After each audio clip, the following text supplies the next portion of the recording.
Hello students, तो एक बार फिर से आप सभी का हमारे यूट्यूब चैनल एडू सरल में स्वागत है। तो आज हम 10th CBSE की चैप्टर 3 पढ़ेंगे, that is linear equation in two variable. तो सबसे पहले मैं आपको बताऊंगा, first of all I tell you कि what is a linear equation and what is a two variable. तो ये आपने 9th क्लास में भी पढ़ा होगा, ये 9th क्लास का ही टॉपिक है। 9th क्लास में 8th में भी आता है linear equation in one variable, linear equation in two variable, और जैसे आप 11th में जाएंगे तो ये लीनियर इक्वेशन इन 3 वेरिएबल में कन्वर्ट हो जाएगा। वेरिएबल्स का मीन्स है यहाँ पे हमारे पास 2 वेरिएबल आएंगे। ये 2 वेरिएबल हो सकते हैं, first is x, second is y। अब लीनियर इक्वेशन से क्या मतलब है, what is the mean of linear equation, that is यहाँ पे जो इक्वेशंस गिवन रहेगी these all are in line equation, वो सभी की किसके अंदर रहेगी, लाइन की इक्वेशन रहेगी।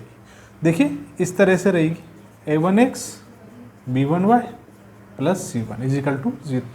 अब आप इसे चाहें लीनियर इक्वेशन बोलें या लाइन इक्वेशन बोलें, ये सब लाइन की ही इक्वेशन होती है। कैसे, एक्चुअली हमें पता है लाइन की इक्वेशन जो होती है वो होती है y is equal to mx plus c। तो इसको हम कन्वर्ट कर सकते हैं y के रेस्पेक्ट में।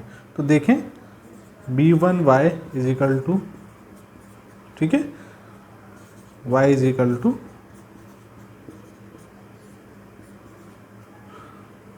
तो a1 b1 c1 ये जो है एक रियल नंबर होंगे। What are these a1 b1 c1, these are the real numbers, ठीक है। तो यहाँ पे लाइन की कितनी इक्वेशन होंगी, दैट मीन्स लीनियर इक्वेशन कितनी होंगी, यहाँ पे 2 गिवन होंगी, क्योंकि हमारे पास जो क्वेश्चन हम सोल्व करेंगे उसमें 2 इक्वेशन आएंगी लीनियर इक्वेशन।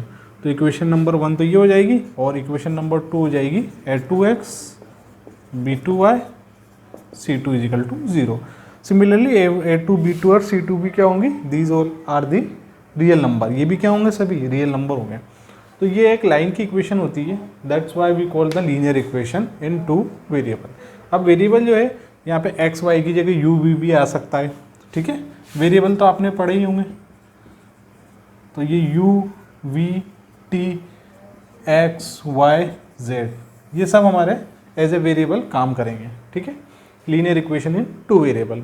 अब सबसे जो मेन इसका क्वेश्चन आता है कि सर इसके क्वेश्चन में हमें किस टाइप के क्वेश्चन मिलेंगे। तो इसके क्वेश्चन में हमें 2 ही टाइप के मिलते हैं, एक ग्राफिकल और एक एल्जेब्रिक। तो पहला तो हो जाता है टाइप्स ऑफ लीनियर इक्वेशन, ठीक है। तो लीनियर इक्वेशन, तो इसमें 2 टाइप को मिलता है। फर्स्ट आता है ग्राफिकल मेथड। ग्राफिकल मेथड तो नेम से इंडिकेट हो रहा है, इसमें हमें ग्राफ प्लॉट करना पड़ेगा। दूसरा जो ग्राफिकल हो गया, और दूसरा हो जाएगा एल्जेब्रिक। एल्जेब्रिक हो जाएगा, एल्जेब्रिक मेथड। तो एल्जेब्रिक ग्राफिकल में तो सिंपल हमें ग्राफ प्लॉट करना है, जो आप 9th क्लास में भी प्लॉट करते हुए आए। ग्राफ प्लॉट करने का जो मेथड है, एक बार एक्स की प्लेस पे एक वेरिएबल को कांस्टेंट करना है, दूसरे की उसमें वैल्यू वेरी करानी है। और दूसरा आता है एल्जेब्रिक। अब ये एल्जेब्रिक जो मेथड है, इसको सोल्व करने के हमारे पास 3 मेथड होते हैं। फर्स्ट आता है सब्स्टिट्यूशन मेथड,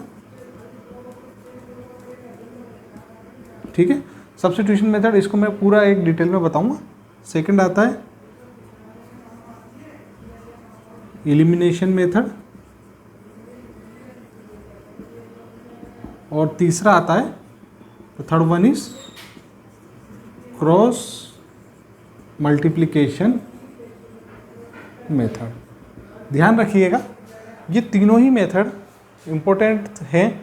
क्यों, क्योंकि जो हमारे पास क्वेश्चन आएगा ना, वो कंबाइंड कॉम्प्लेक्स कंबाइंड क्वेश्चन आएगा। कॉम्प्लेक्स कंबाइंड क्वेश्चन से मीन्स है उसमें हमें एल्जेब्रिक भी लगाना है और ग्राफिकल भी लगाना है, दोनों ही वो हमसे पूछेगा। जैसे हमें वेरिएबल की वैल्यू फाइंड करनी रहेगी एक्स और वाई की, तो हम इन तीनों में से कोई सा भी with the help of any 3 of 1 method, किसी भी एक मेथड से हम एक्स वाई वेरिएबल की वैल्यू निकाल लेंगे, देन उसके बाद हम ग्राफ प्लॉट कराएंगे। तो ये काफ़ी ईजी है। तो ये था हमारा अभी का जो बेसिक टॉपिक था, छोटा सा लीनियर इक्वेशन टू वेरिएबल। तो मैंने आपको बता दिया 2 इक्वेशन गिवन आएंगी, ये किसकी इक्वेशन होती है, लाइन की इक्वेशन होती है। उसका ग्राफिकल है, इसको टाइप्स ऑफ लीनियर इक्वेशन, इसको सोल्व करने के या कितने तरीके हो सकते हैं, ग्राफिकल और एल्जेब्रिक। एल्जेब्रिक में हमारे 3 मेथड आते हैं, ठीक है। अब इसमें कुछ बच्चे बोलते हैं कि सर हमारे पास टाइप्स ऑफ हो गया ना, ग्राफिकल को सोल्व करने का क्या तरीका है? तो ग्राफ तो वही है जो हम 9th क्लास में सोल्व करते हुए आए, वही मेथड से आपको ग्राफ बनाने के लिए कोई स्पेशल कोई केस है नहीं एक्चुअली। सिंपल जो ग्राफ आप 9th में बनाया है, 10th में बनाया और 11th में भी बनाएंगे और 12th में बनाएंगे, उसी मेथड को यहाँ पे अप्लाई करना है और आपको सोल्व करना है। अब इसमें हम बता देते हैं लाइन्स। देखिए यहाँ पे लाइन इक्वेशन आ रही है, तो लाइन की तो इक्वेशन हमेशा यही रहेगी, y = mx + c। हालांकि ये अभी 10th क्लास में इसका कहीं पे यूज़ है नहीं लीनियर इक्वेशन में, बस ये मैंने आपको बता दिया कि आपको हमेशा ये याद रहेगा कि इसमें हमें लाइन की इक्वेशन बनानी है। अब जब आप इसमें ग्राफ प्लॉट करेंगे, ग्राफ पे आते हैं, अब हम किस पे आते हैं? ग्राफ पे, ठीक है। तो सबसे पहले जब आप इसमें ग्राफ प्लॉट करेंगे तो ग्राफ में क्या होगा, आपको हमेशा लाइन ही मिलेगी जब भी आप ग्राफ प्लॉट करेंगे। जैसे ये x एक्सिस, ये y एक्सिस, ठीक है, ये y axis, this is y axis. तो जब भी आप इसमें एक बात ध्यान रखिएगा, जब भी ग्राफ प्लॉट करेंगे आपको हमेशा लाइन ही मिलेगी। क्या मिलेगी? लाइन। इस तरह से एक लाइन जनरेट होगी। कभी भी इसमें आपके ना तो ट्राइंगल जनरेट होगा, ठीक है, ना ही सर्किल जनरेट होगा, कि ग्राफ तो ऐसे भी रोटेट हो सकता है तो इस तरह से सर्किल बनेगा, ना ही आपके पास इलिप्स बनेगा इस तरह से। ऐसा क्यों नहीं होगा? क्योंकि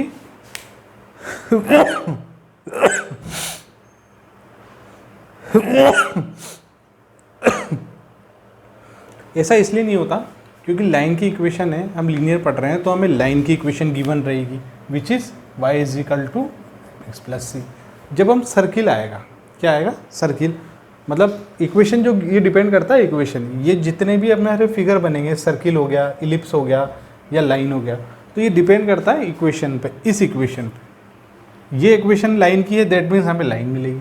और जब हमें सर्किल की इक्वेशन आ जाएगी तो सर्किल की इक्वेशन होती है ये x² + y² = r²।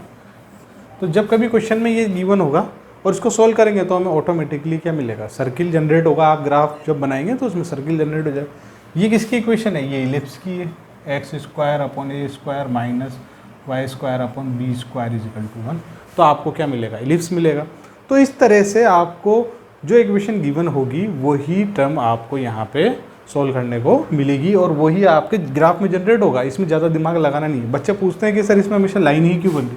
बिकॉज ये लाइन की इक्वेशन होती है लीनियर इक्वेशन में, सर्किल की नहीं होती, ना ही इलिप्स की होती है, ना पैराबोला, ना हाइपरबोला, किसी और की इक्वेशन इसमें नहीं गिवन होगी।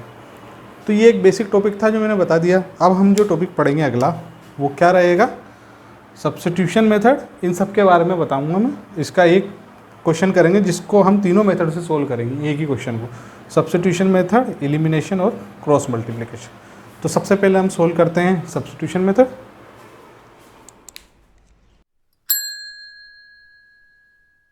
सोल्व करते हैं सब्स्टिट्यूशन मेथड।